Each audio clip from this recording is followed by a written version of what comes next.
Hello प्यारे बच्चों, स्वागत है आपका आज की इस वीडियो में। अगर आप भी अपनी एग्जाम की तैयारी को बूस्ट करना चाहते हैं तो ये वीडियो आपके लिए बहुत काम की हो सकती है। दरअसल ये वीडियो 2-3 दिन पहले आ जानी चाहिए थी, लेकिन थोड़ा सा लेट है, बट फिर भी हमारे पास इनफ टाइम है अपनी तैयारी को बूस्ट करने के लिए। अगर आप भी चाहते हैं कि आपके 10th 12th क्लास में अच्छे मार्क्स आए तो ये वीडियो आपके लिए बहुत हेल्पफुल हो सकती है। कुल 3-4 बातें डिस्कस करेंगे, कुल 3-4 वो तरीके आपको बताने वाला हूं जिसकी हेल्प से या जिसको अपना करके आप अपनी एग्जाम की तैयारी को एक अलग लेवल पर लेकर के जा सकते हो। भले ही आज तक आपकी तैयारी कैसी भी रही हो, लेकिन आने वाले इस एक महीने में आप अपनी तैयारी का लेवल अप कर सकते हो इन 3-4 बातों को फॉलो करके।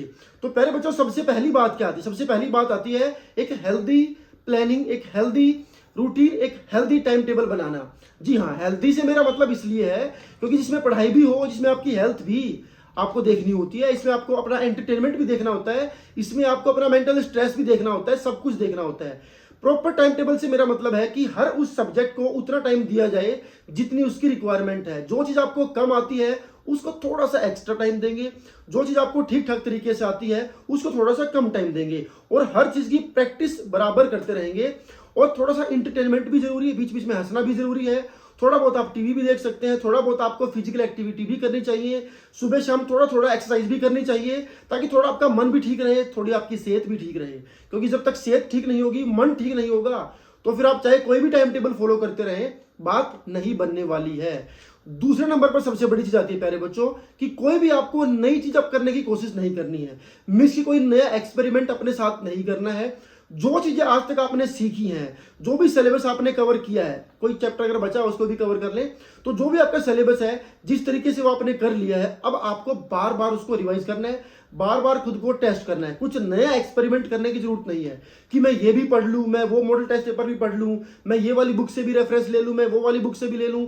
इससे कुछ नहीं बनने वाला है। जो चीज आपने समझ ली है अब उसी को ही पक्का करने की जरूरत है। मतलब जो चीज आपको आती है उसको बार बार रिवाइज करें, उसको 100% श्योर लेवल पर लेकर के जाएं। अगर आप कुछ नया करने की कोशिश करेंगे तो जो आपको ऑलरेडी आता है प्यारे बच्चों, हो सकता है आपके दिमाग से वो भी छिटक जाए। तो बड़ा जरूरी है कि जो चीज आपने सीख ली है अब उन्हीं को पक्का करना है, उन्हीं को बार बार रिवाइज करना है और खुद को टेस्ट करते रहना है। तीसरी सबसे बड़ी चीज आती है बार बार रिवीजन और बार बार टेस्टिंग। जी हाँ प्यारे बच्चों, जितना ज्यादा बार आप रिवाइज करने की कोशिश करेंगे, जितनी ज्यादा बार खुद को टेस्ट करेंगे, उतना आपकी परफॉर्मेंस में निखार आएगा। अगर आप सिर्फ ये सोचेंगे कि मैंने पढ़ते रहना है, विदाउट टेस्ट करे, आपको उस पढ़ाई का पता चलने वाला नहीं है। और रिटन प्रैक्टिस का या रिटन आप बार बार जो अभ्यास करेंगे उसका बहुत फायदा ये भी है क्योंकि एग्जाम तो प्यारे बच्चा अल्टीमेटली आपको लिख कर ही देना है, और एग्जाम जब लिख कर देना है तो प्रैक्टिस जो है वो भी लिखित में होनी चाहिए, रिटन में होनी चाहिए। हाँ, वो बात मैं पहले आपको बता चुका हूं कि आपकी जो प्लानिंग है उसमें आपको जो टाइम मैनेजमेंट है वो कुछ ऐसे करना है कि जो सब्जेक्ट्स आपको थोड़े से हार्ड लगते हैं या जिनकी तैयारी उतनी अच्छी नहीं है उनको थोड़ा सा एक्स्ट्रा टाइम देना है, और प्रैक्टिस का टाइम भी थोड़ा एक्स्ट्रा उनको दे देना है। और जिन सब्जेक्ट्स के बारे में आपका ये मानना है कि ये तो मुझे अच्छे से आता है, उसको थोड़ा सा कम टाइम देंगे तो भी काम चलने वाला है। और लास्ट और फाइनल सबसे बड़ी जो चीज आती है वो है कि जो इससे पहले हमने चीजें जानी, जो चीजें हमने सीखी, जिस बारे में बात करी, उसको डिसिप्लिन के साथ फॉलो करना। अगर आप इन चीजों के प्रति डिसिप्लिन नहीं है, डिसिप्लिन के साथ इनको फॉलो नहीं कर सकते हैं, तो फिर इनका जानने सीखने का कोई फायदा नहीं है।